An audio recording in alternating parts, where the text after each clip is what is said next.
Hi, welcome. In this video today, you're going to learn how to create a pizza dough.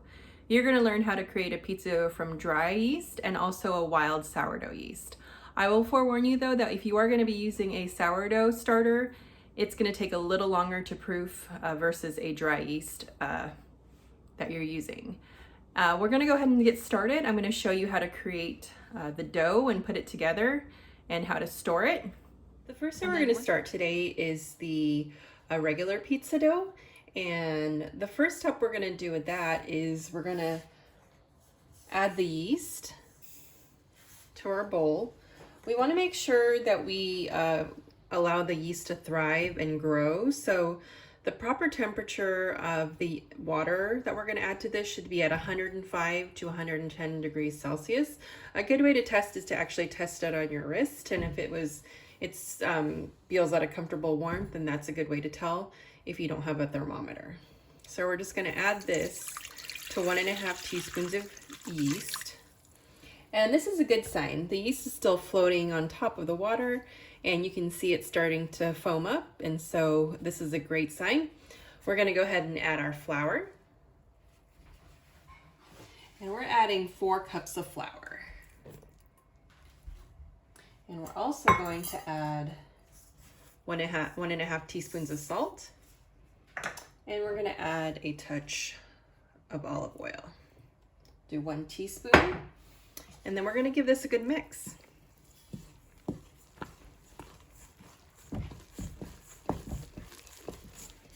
And I'm going to stick this in the fridge overnight. But we're actually not going to have to knead this. What we want to do is actually just get all the flour mixed in, because when it proofs in the fridge, it's going to be for at least 24 hours. So it's basically going to ferment in the fridge and get nice and yeasty. All right, so I'm just going to pick up this is what we're looking for. We have all the pieces of flour on this side picked up. And so I'm going to put this in the fridge, and I'm going to wrap it in an airtight container. You want to make sure to wrap it in a container that will allow a little room for growth for this. This is the sourdough version of the pizza dough, but I'm going to omit the dry yeast and go ahead and go with a full cup of sourdough. This is going to take a little longer to proof, so it will take a little more time, but the flavor will be delicious. I'm adding about a tablespoon of olive oil. I'm going to add 2 1/4 teaspoons of salt. And I'm going to add 1 cup of sourdough starter. This one is a room temperature, so it's pretty active.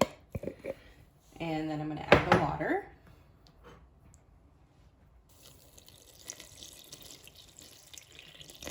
Give this a good mix. This is the same thing as a no knead. All we have to do is really get everything mixed together, and as long as we can do that, this is going to have a good time in the fridge, proofing in there.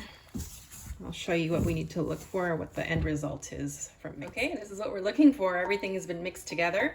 So I'm going to do the same thing as I did with the last dough. We're going to put this in the fridge in an airtight container with a little room to grow for the dough. Hi everybody, good morning. It is part 2 of our pizza dough adventure here. And I wanted to show you what our dough looks like this morning, and I'm also going to show you how to knock it back, which means take it out of the container and release the air that has been built, and then we're going to shape it. Okay, these are the things that you're going to need. You're going to need a vessel to hold your pizza dough.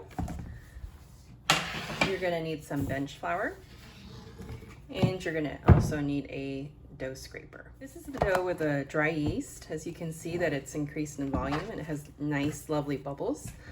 This is what you want to look for, is you want to see that it's doubled in volume and it has risen. The sourdough has also had some progress at this point. It's, I would say, 3/4 in size, but I want to add more air to that, so I'm just going to let it ferment for a little bit longer.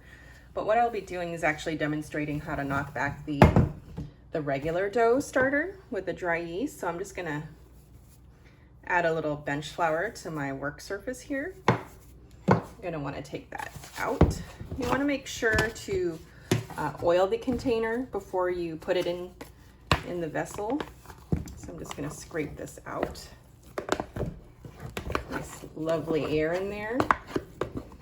And it's not sticky at all. So with this, you don't want to try to add any more flour. So just try to work with it. If your hands are sticking to it, then add flour, but I don't really want to add too much more flour. It'll take away from the texture of the crust. It might be too heavy. Okay, so we have our dough here. I'm also going to get a little more flour on my hands. And what we're going to do is just fold it, start folding it over. And if it does stick, you can just use your scraper, pushing it down like that. See the air bubbles are coming out, pushing it out. And so the dry pizza dough had mentioned that it does make 2 large pizzas or 4 small 10-inch pizzas. So at this point, you can decide whether you want to break this up into 4 or 2.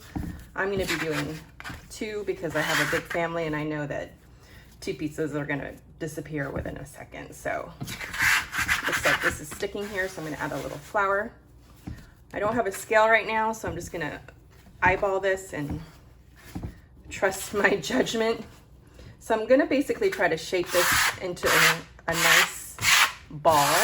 And so you want the dough to be able to stick on the flour, on the work surface. So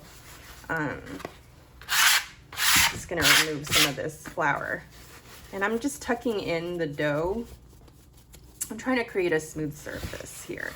So I'm just going to push it with both hands until I get a nice tight ball. And this is what I'm looking for.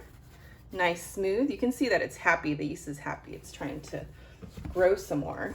Once again with this, I'm gonna just get the wetter part of this on the outside.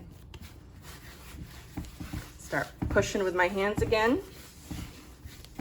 You're actually using pressure from all sides of your hand. I'm pushing down with this side of my hand. And if you get to start to stick, this piece of dough is a little stickier, so just add a little flour on your hand to prevent it from sticking.